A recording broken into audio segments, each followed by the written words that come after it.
I totally forgot to buy it. As soon as I pressed Jacob, he laughed as if he was having the time of his life. He definitely did it on purpose, not buying a ticket just for me. Jacob, you're such a klutz. My mother-in-law, holding her stomach from laughing too hard, called out to Jacob. Everyone was roaring with laughter, and I felt really sick. That's fine. I'm going home, I said with a sigh. Ah, go ahead.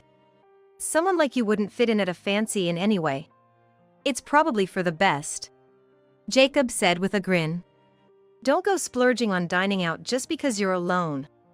I'll be checking the receipts later, my mother-in-law said condescendingly with a chuckle. Well, since that's settled, let's head out. My father-in-law, looking pleased, called out to Jacob and the others, and they headed towards the boarding gate. How much more could these people look down on me? I'll never forgive them. I took out my smartphone and called someone. Surely, the three of them would regret this. I'm Olivia Williams. I turned 50 this year. Currently, I live with my husband Jacob. We live in close distance but separate from my in-laws, about a 15-minute walk from our house. I met Jacob more than 20 years after becoming a working adult. At my current job, I'm tasked with sales. Lately, I haven't been able to meet my quota, and going to work every day has been depressing. Naturally, my mood has been low. In such circumstances, sales numbers naturally don't follow. Being scolded by my boss for poor sales performance, I grew even more reluctant to go to work. I felt like I was caught in a negative loop. That's when I met Jacob. Our meeting place was the break room in the 10-story building where I worked. This building houses several companies, and there's a shared break room on the 3rd floor.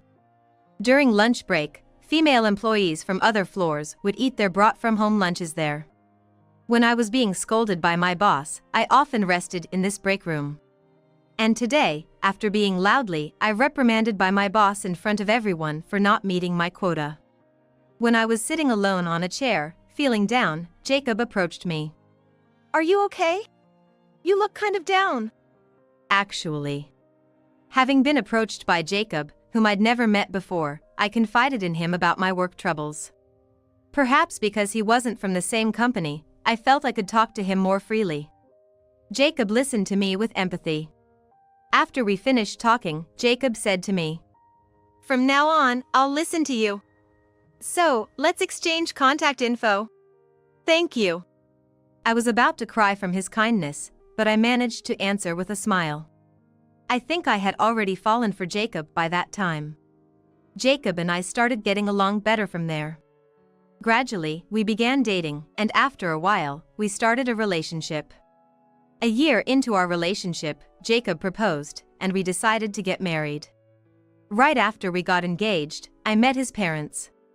Looking forward to having you in the family. About financial help, just do what you can without overextending, his mother said with a smile, seeming kind. Once you're married to Jacob, let's all go on a trip together, his father said with a hearty laugh. His father seemed like an ordinary guy, which put me at ease. Then, the two of us decided not to have children. I was in my late 40s when I married Jacob. Having a child at this point would be too physically demanding. Plus, Jacob said he wanted to live a life with some financial freedom. I want to take care of my parents too, he mentioned. I also wanted to focus on my career, so I happily agreed to his proposal. And so, we bought a new house together. We pooled our savings for the purchase, so it was a small house, but we could afford to pay in full. We would become even happier from there. I believed that. However, I came to realize that was all an illusion. I've been frequently troubled by my in-laws since we got married. For example, their sudden visits. Since Jacob and I started living in our new house, his parents would come over without any notice.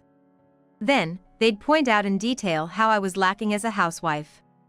At worst, they'd rummage through our fridge or closets without permission and scrutinize everything. And then scream at me. What's with this fridge? Only the cheapest beef from the supermarket? Is this what you feed Jacob? His mother would scream as soon as she opened the fridge today too.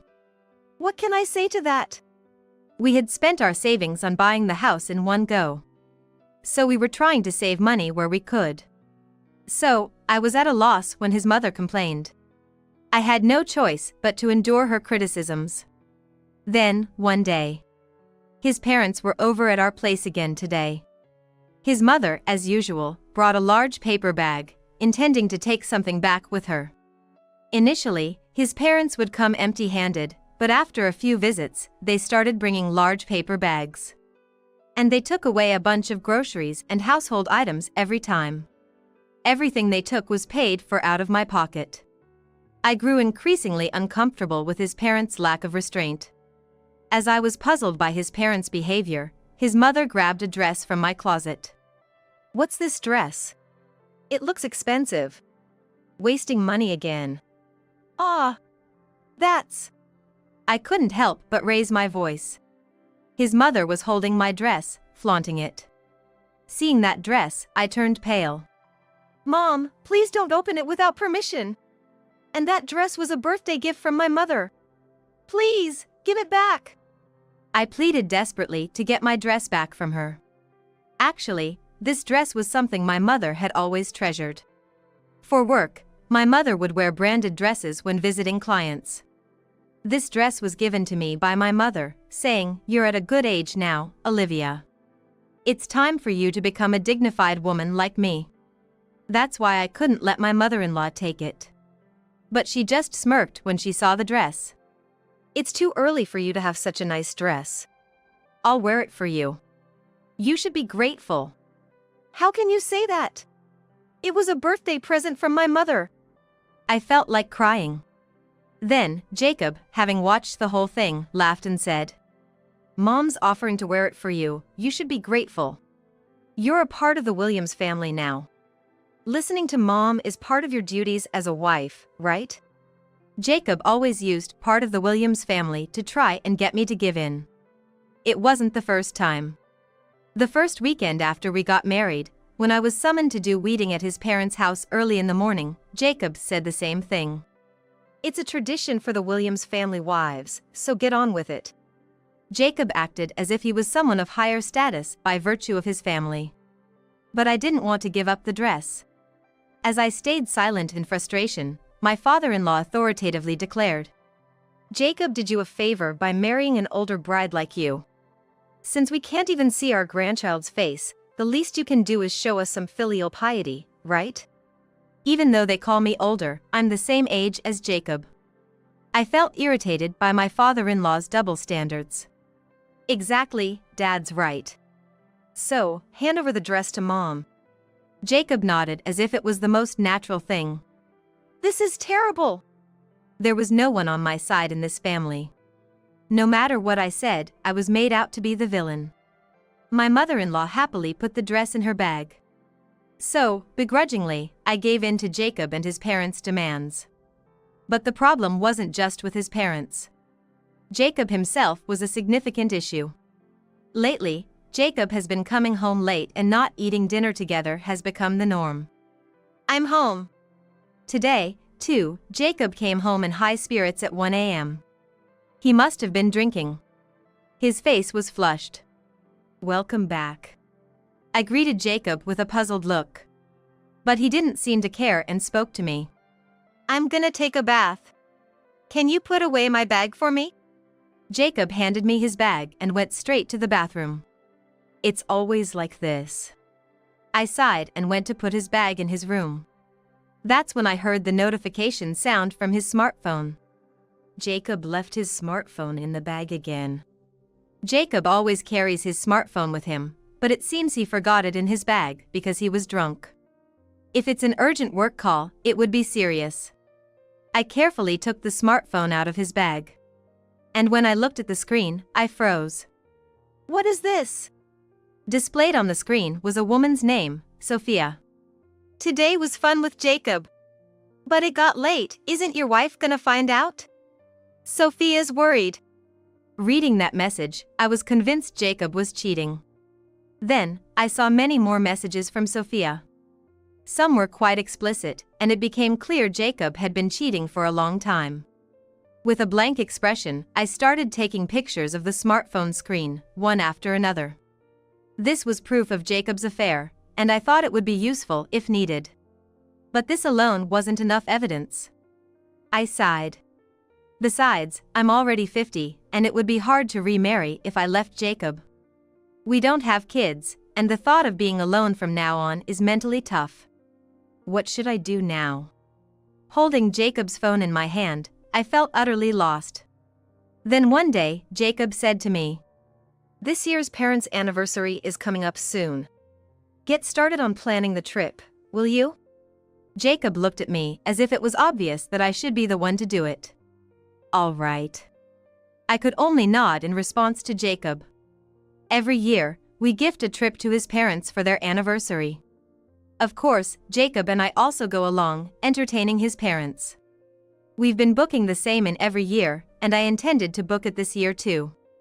But the next moment, Jacob suggested something unexpected. Yeah, since it's their 50th anniversary this year. Book something special, will you? I was puzzled. Even the usual inn is quite upscale. And I pay for the inn expenses from my salary. Jacob told me, paying for the trip is the wife's role in showing filial piety. My role is to make them happy by enjoying myself there. So, booking a more expensive inn would be a greater burden on me. Seeing my confusion, Jacob said irritably, "It's their 50th anniversary, you know? Don't you have any respect for my parents?" Jacob continued to drone on about how I lacked the awareness of being a good wife. Tired of Jacob's preaching, I just said, "All right," and ended the conversation. When thinking of a higher grade inn, only one came to mind. And its reservation process was a bit unique. After successfully making the reservation, I spoke to Jacob. "I've booked the inn." Jacob smirked and taunted. "Better be an inn that meets my standards. Won't accept it if it's shabby." Jacob looked like he was finding fault on purpose with a malicious face. I sighed at Jacob and responded, "It's a distance away by plane, but it's a respectable inn. See, you should be satisfied with this," showing him the inn's homepage on my phone. Jacob nodded in satisfaction. "Well, this passes. Have you booked the flight?" "Not yet. It shouldn't be crowded around this time, and it's a weekday." "I don't think there will be any problem with booking the flight," I answered, and Jacob said something unexpected. "I'll book the flight for us." That is a sudden offer from Jacob, who had never lifted a finger before. I was surprised and asked, "Really?" Jacob smiled brightly. "Yeah. You've always been doing so much, Olivia. I can at least handle booking the flight. Thanks for everything." "Thank you." I sincerely thanked Jacob. I thought Jacob was finally starting to cooperate. Maybe Jacob was beginning to change. I was hopeful. However, my decision at this moment would greatly shake things up. On the day of the trip, Jacob went ahead to pick up his parents, so I was supposed to meet them at the airport. "Sorry to keep you waiting." As I appeared with mine and Jacob's luggage, they were already at the meeting spot. And for some reason, Jacob and his parents were grinning. I had a bad feeling about this. As I thought this and looked at Jacob and his parents' hands, they each had a plane ticket. I asked Jacob, "Can I have my plane ticket too?" Then, Jacob said something unbelievable the next moment. "I forgot to buy it." Jacob was laughing as if it was amusing. "Just mine." I couldn't believe it and asked Jacob. "Yeah, I bought for my parents, though," he said, still grinning. That attitude made me realize he definitely did it on purpose, not buying a ticket just for me. "Jacob, you're such a klutz." His mother, holding her stomach from laughing too hard, called out to him. Everyone was laughing uproariously, and I really felt sick. "That's fine. I'll just go home," I said with a sigh. Go ahead.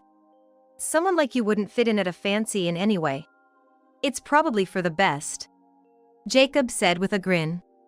"Don't go splurging on dining out just because you're alone. I'll be checking the receipts later," his mother said condescendingly with a chuckle. Well, since that's settled, let's head out. His father said cheerfully, calling to Jacob and the others, and they headed towards the boarding gate. How much more could these people look down on me? I'll never forgive them. I took out my smartphone and called someone. Then, I immediately purchased a ticket for a different flight than Jacob and his parents. Surely, the three of them would regret this. At 3 p.m. that evening, I received a call. My phone was on silent, so it didn't ring, but it was Jacob. Just as I thought. I smirked and ignored the call. Actually, the flight Jacob and his parents were on was a morning flight. Check-in was at 3 p.m., so they were probably going to enjoy some sightseeing upon arrival. I went ahead to the fancy inn we were supposed to stay at, leaving Jacob and his parents behind. And there, I approached a certain person waiting at the fancy inn. Mom. Sorry for the sudden visit.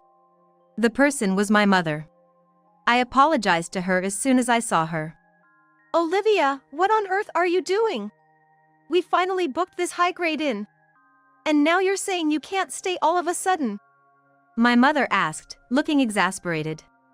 Actually, I told my mother about everything Jacob and his parents had done. And I also told her that my mother-in-law had taken the dress she gave me. Then, my mother, with a clearly angry face, declared, I will not forgive this. And we're getting that dress back. And so, my mother and I devised a plan. We earnestly pleaded with the innkeeper for her cooperation. Once we had a rough plan in place, Jacob and his parents arrived at the inn. I spotted Jacob and discreetly hid behind the front desk. Unaware of me, Jacob, with a smile on his face, proceeded to check in. His parents, in a good mood, were right behind him. We have a reservation at 3 p.m. under the name Williams. The wife is not visible, though. The innkeeper responded with a puzzled look. The reservation was made under my full name. So, it was natural for the innkeeper to say this. Jacob, seemingly understanding, didn't show any suspicion. He proudly informed. My wife suddenly couldn't make it due to illness. But there's no issue, right? Someone else will join later, so we won't cancel any guests. Although I had a hunch who that someone else might be, I stayed silent and listened. The innkeeper then smiled at Jacob and delivered a shocking statement. If the wife is not present, it's not possible to use the reservation. What? Jacob and his parents froze at the innkeeper's sudden declaration. And then Jacob kept calling me. He was probably out of confusion. The first to regain composure, his mother approached the innkeeper, demanding. What do you mean it's not possible? Olivia made the reservation, and we've come all this way by plane. His mother looked visibly confused. We're here for a celebration today. So, please, can you make an exception? Jacob pleaded with the innkeeper. The innkeeper sighed. Well, if you insist. But you'll pay the additional charge, right? What? What additional charge? Jacob asked, surprised. The innkeeper glanced at a woman sitting nearby. Mrs. Maybe it's time to tell them the truth. Indeed, I'll handle this. Thank you. At the exchange between the innkeeper and the woman, his mother looked puzzled. Who is that woman? Wearing dark sunglasses and all. She began, but then she stopped mid-sentence. Because she recognized the woman. Isn't that Olivia's mother? Why is she here? His mother said, confused. My mother and his parents had only met at a family-only wedding. My mother smiled and replied. It's been a while. By the way, where is my Olivia? She couldn't come due to illness. Jacob tried to persist with his lie to my mother. My mother sighed at Jacob. Don't lie. Olivia sounded just fine when I called her earlier. Plus, this inn was booked using my company's privilege. If she's not here, you'll have to pay the standard rate. At my mother's mention of my company, Jacob and his parents started to look really confused. Maybe a 70% increase? Can you afford that, Jacob? My mother chuckled. What are you talking about with your company? Olivia didn't mention any privilege. And she didn't say anything about you coming. Jacob spoke with confusion. He was likely overwhelmed by the barrage of information. His mother also addressed my mother. Are you talking about a corporate benefit from your company? Even for lower-level employees? Must be a small company to have such generous benefits. Her sharp words made my mother's brow furrow. I hadn't talked much about my mother to Jacob or his parents. Since they never asked for details, I never brought it up. So, their shock at my mother's next words was understandable. Me? I'm the president of Kia Group. Olivia is in line to be the next president, my mother said with a smile. Kia Group, as in the major corporation, his mother exclaimed loudly. Jacob and his father were visibly stunned. Kia Group is one of the leading travel agencies in the country. They were managing inns and restaurants among other ventures. In fact, this inn is under our group. That allowed us to use it at a significant discount. Kia Group is a family business, with leadership passed down through our lineage. And the current president of Kia Group is my mother. Jacob, I know where Olivia works, but it's not Kia Group. Are you trying to deceive us with lies? Jacob glared at my mother. Jacob and I work in different companies within the same building. That is why he made that comment. My mother laughed heartily, finding the situation amusing. That company is just a temporary assignment. Olivia is indeed part of Kia Group.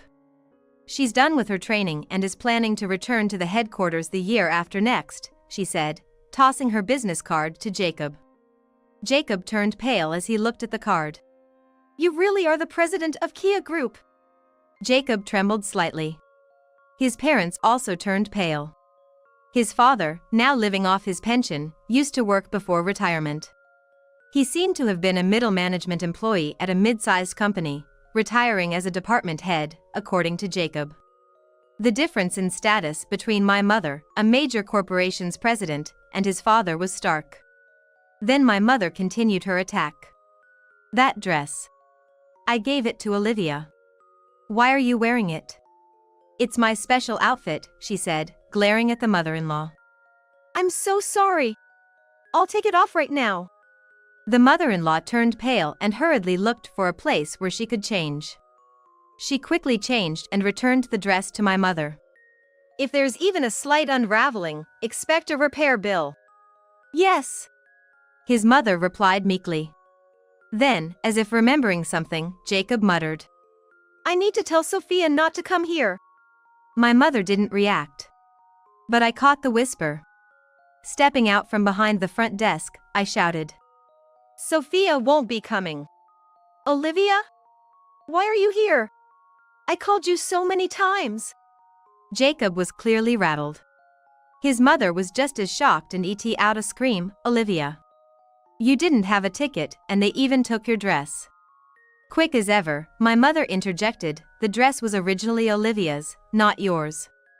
His father was also greatly flustered. Kia Group, that's a bigger company than where I worked. And to think she was the president, he was disheartened.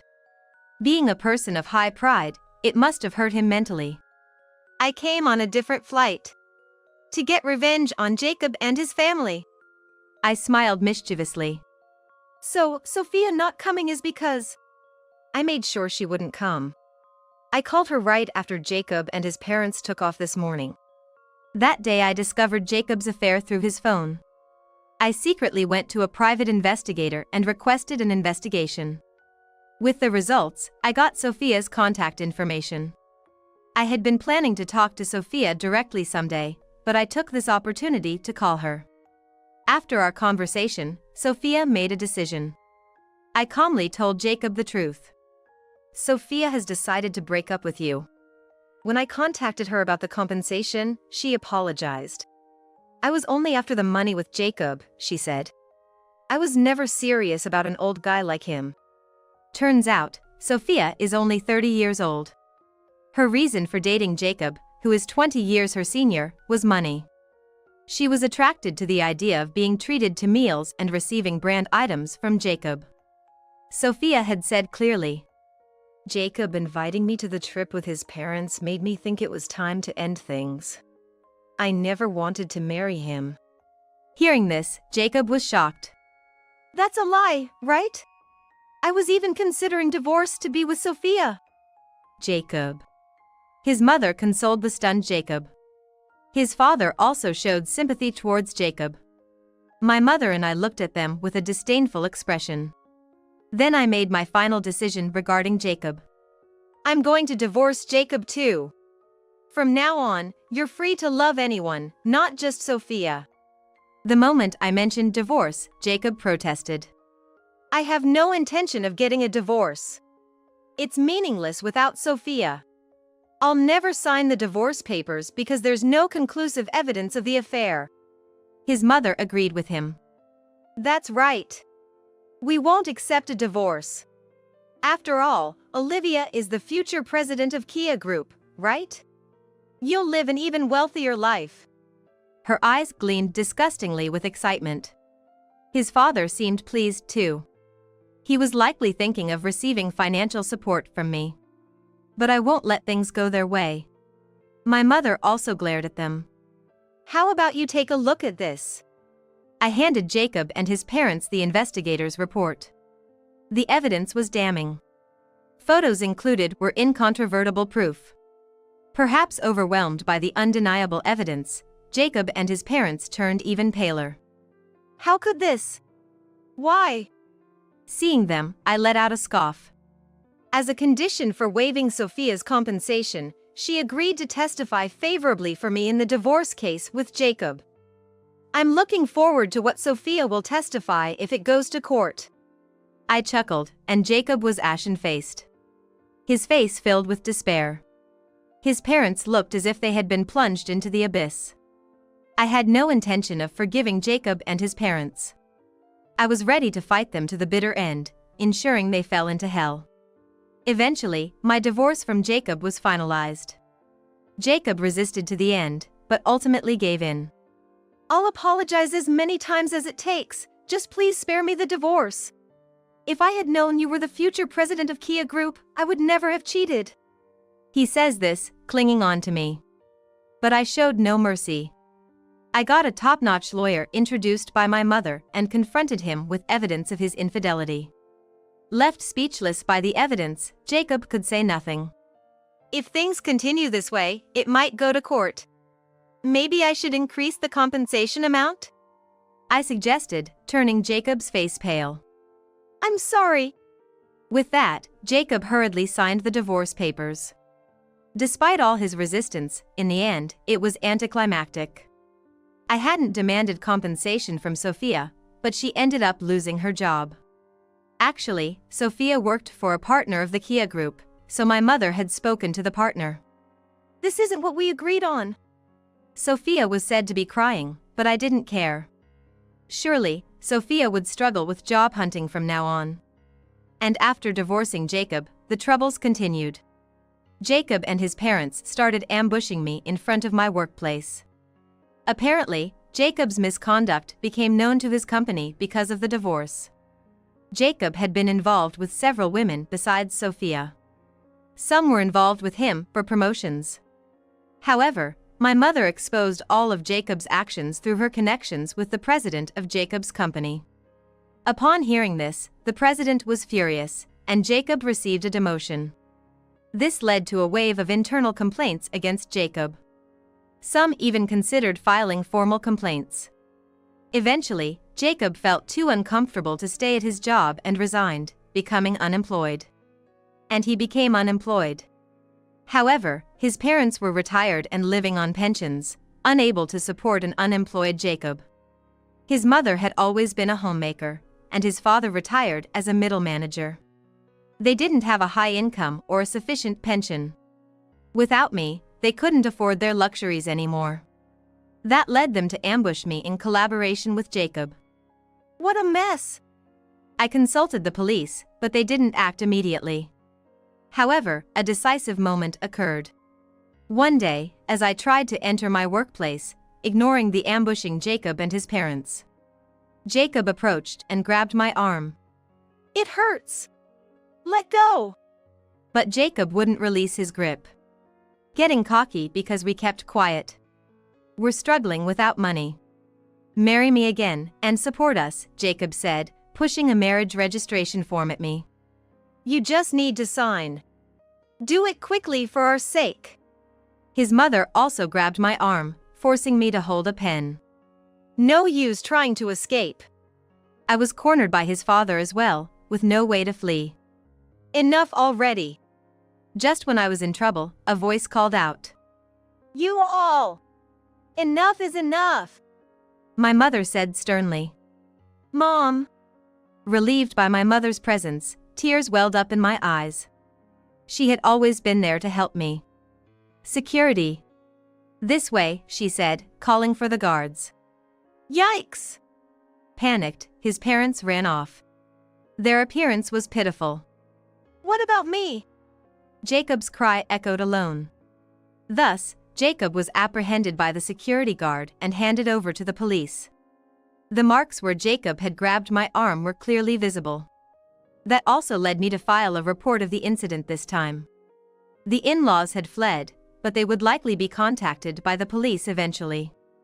Jacob and his in-laws had acted in a way that cost them their social credibility. Without jobs, their future looks bleak. Since then, I have returned to the headquarters of the Kia Group. Jacob's whereabouts have been unknown after that incident.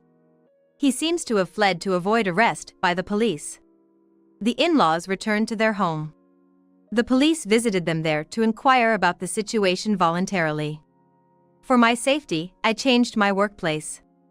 Although I could have continued my assignment at the previous company, I was supposed to return next year anyway. My mother decided it wouldn't be a problem to return now. Since coming back to the Kia Group headquarters, my days have been hectic. During my assignment, I was involved in sales, accounting, planning, and various other departments. I thought I had gained a fair amount of experience, but the scale at the headquarters of the Kia Group is entirely different. The figures involved in any given task are on a different level, keeping me constantly on edge. However, I have a strong ally by my side. Olivia. We're going to visit our clients. You need to get your face remembered quickly, my mother calls out to me. I'm coming. I hurry after my mother. This busyness helps me forget the painful past with Jacob and his family. And for my mother, who has been there for me during tough times, I feel nothing but gratitude. To repay her, I keep moving forward every day.